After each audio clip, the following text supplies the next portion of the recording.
What's up, guys? We're going to do a race recap from the Mississippi Gravel Cup, the second round, which would take place in Camp Shelby, which is actually right outside of Hattiesburg. You can see it right here on the map up here. This is Hattiesburg up here. If I zoom out, there's Hattiesburg. This is Camp Shelby with all of its glory here. And zoom in here, you can actually see we would start here at the facility. It was actually a museum here for the armed forces. And as far as this facility, it is awesome. Great place to start the event. Also, as well, just the gravel there is really good because they have tanks and trucks and everything they're driving around, and obviously that's going to mash that gravel down, makes it really fast, makes it a lot of fun. This was put on by Jason and Wendy Shear. They are of Ordinary Epics. I'll put their link down in the description below. Go to any of their events. You are bound to have a blast. They put on great top-notch events there. So I entered the open 50 miler, open men 50 miler. So in years past it was around 60 miles, but this year it was actually going to be 50, a little shorter, which was a bummer, but it was colder than death out there. It was freezing at the start. It was about 30 degrees, but it felt like it was 20. So below 0 in Celsius, which I just say that to sound more harsh and cool. So we started at the museum on the base. As I zoomed in before, you can see that there. And it was a neutral rollout at the start, just to get us through all of the facilities here and the roads here without any traffic. Causing any issues, because there was about 125 racers in the 50-mile event. Now 41 of them actually made up the open men's field, which that's what I was part of. And then you have the masters field too, which was about from age 46 up to 59. The open field is 18 to 45. Now after the car pulled off, we actually stayed together. Right through here, there's actually a fence we had to go around, or a gate we had to go around. Jason said next year he's going to try to work with them to see if we can get that open next time. So it wasn't that big of a deal, honestly, but it'd be nice if it wasn't there. And just working through here at this point, once again, this is where the racing really, technically started. And the pace was, it's just kind of steady, nothing crazy. I got to the front a couple times just to try to warm up a little bit because it was so cold. And unfortunately, my hands were so cold I couldn't feel anything. I couldn't touch the camera button to actually start the recording. So early on, I did not get any footage, but I did get footage of the end of the race, which is the most important, obviously. So now, really, as far as the race goes, this section here, which is fairly early on, is where the race, where most of the break would happen, or actually the break would happen to get away. I'll jump over here to the Strava Labs here, the flyby, and as you can see here, we're just kind of going through the town, neutral pace, and right through here is where the car will pull off, and then obviously we can start picking up pace here. Now, you can see through this section right through here, everyone's pretty much together, everybody's okay with that. And then right here, this is where things start getting interesting. You can actually see down here at the bottom, the graph here, the elevation going up a little bit, and then a little bit of a break happening right here. And what was interesting about this section is it was like double track Jeep road, and it had like this pea gravel, and the gravel was it was very, I don't know, just energy zapping. I mean, it would really slow you down. Now on this descent here, it was sketchy too. It had like a washout. You had to work your way around. And I really knew at this point that this is probably where the break was going to happen. So I really got to the front and really started pushing the pace through this section right through here, just trying to get the lead group a little smaller than obviously what it was. So we went through, and then I was thinking, oh well, maybe this is over as far as the double track. So and then once again, it actually started again right through here. We started hitting some more double track with some of that pea gravel that was just kind of energy zapping, like I said before. So right through here, you start hitting that section again as you cross right through there, and you can see here with the gap here to Michael. He actually finished 6th. He's in the teal color here on the graph.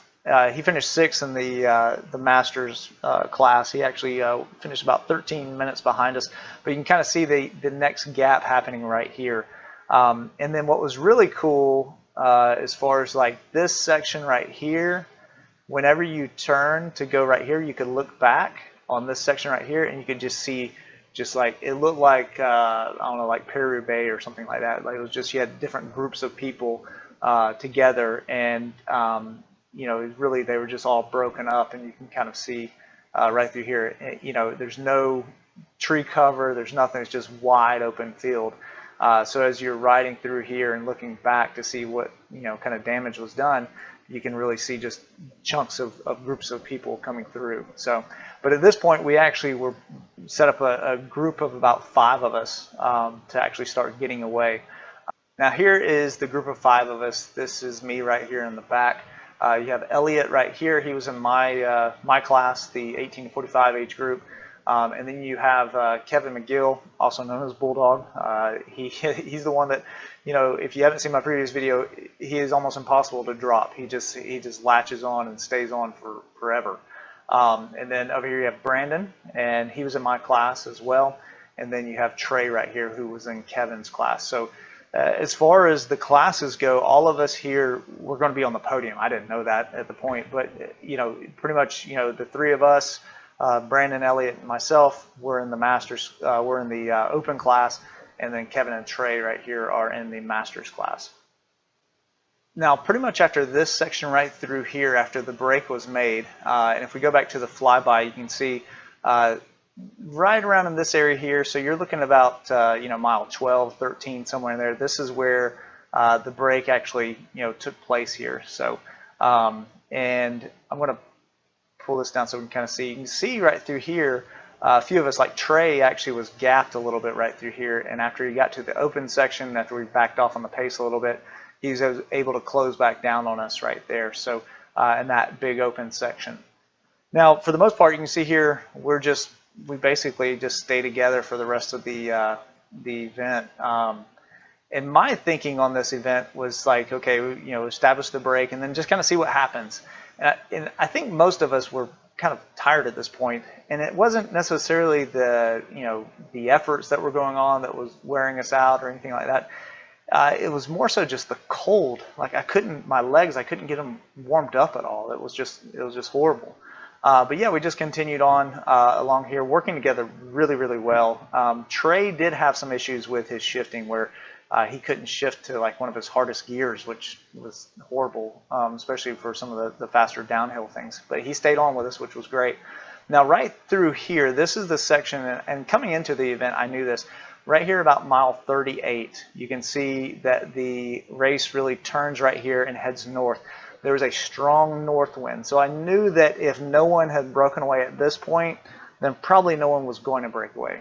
And you know, at this point, if you're trying to solo in a really strong headwind, it's really hard to stay away unless you're just, you know, way stronger than anyone else in the group.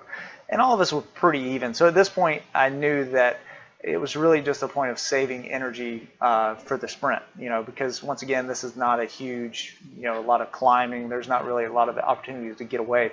So, so at this point, I just kind of, you know, traded pools with everybody, saved up as much energy as I could. And then we went through town here. And as far as going through town, we just, you know, took all the turns. No one really attacked. No one went crazy. And it would just, we knew that it was going to lead to a sprint ultimately. And I think everyone was really resigned to that it would be a sprint. And coming in, you can kind of see right through here that it has a weird little kink coming to the finish line.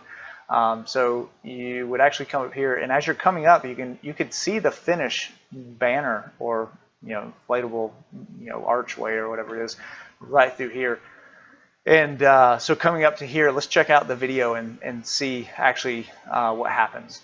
You can see all of us together here, and if you look up here, you can actually see that's the archway up there. So that's the finish line that we're going to. We're going to follow this road here, do a kind of hairpin, and then come back up and go to the finish. Now, the start here, well, Kevin will start off this sprint. Actually, kind of surprises me how early he goes. So here he goes right here. And it probably caught off a few of the other guys as well. So I immediately jumped on his wheel as quick as possible. And Kevin later told me when he looked back, he said, he's like, I know you're going to be on my wheel. Now coming up to this turn here, I knew I wanted to get a good line on it. So after this car passes, I look back, make sure it's clear. I move as far left as I can to get a good angle on these turns and to keep my momentum up. Now Kevin really took these turns faster than I was expecting him to, honestly. But I do feel that his momentum was killed right up here. He messed up a little bit. He said something about losing traction on his front wheel. I don't know if he had an issue there or not, but that gave me the chance to be able to jump on him right there and then go around him as fast as I could. I hit about 1,250 watts at this point. I sat down just to keep pushing the wattage. I knew I kind of had a gap at this point, and then just sprinted across the line real quick just to make sure that I got the win. But you can see from this, you can kind of see how the turn is here. This is where Kevin actually takes off, and I was able to jump on his wheel. And then, you know, like I said, Strava is not going to be very accurate with it at all. And then, you know, right here, we're still kind of bunched up a little bit. And then we take this turn. And then at this point is where Strava starts seeing that I got a little gap. So then I got a gap there and was able to take the win. Quick overview of the race. You can see that the average speed was 18.8, which was a little slower than I thought it would be. I think it was just the cold weather and everything. Average heart rate was 137. I have a pretty low heart rate in general. My max was 164. And now down here, average power at about a 220 watts average power. That is not weighted. The weighted power is 249 watts. I did hit 1,264 or 65 watts here in the sprint at the end. You can see the temperature, 36 degrees, and that was when we finished the ride. It looks like the average was 27 degrees Fahrenheit, and then it felt like 18, so even lower than I said before. And then if you look at the power curve here, you can see that most of the power was done early in the route. You can kind of see it up there on the map. So, you know, my 3 minutes was around 330 watts.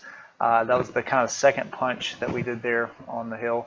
And then, you know, you can see there early on, that was the first part. We did around 4 minutes. We did about 319 watts there for 4 minutes. So that's where the break initially started. You can see here, obviously, this was the sprint right at the end. You know, around 15 seconds, I held about 920 watts. Nothing professional by any stretch of the imagination, but just thought some of you would find that interesting there. Now we did actually camp the night before in the pop-up camper. That was freezing. It was so cold that night. But anyways, thought I'd show you guys that as well.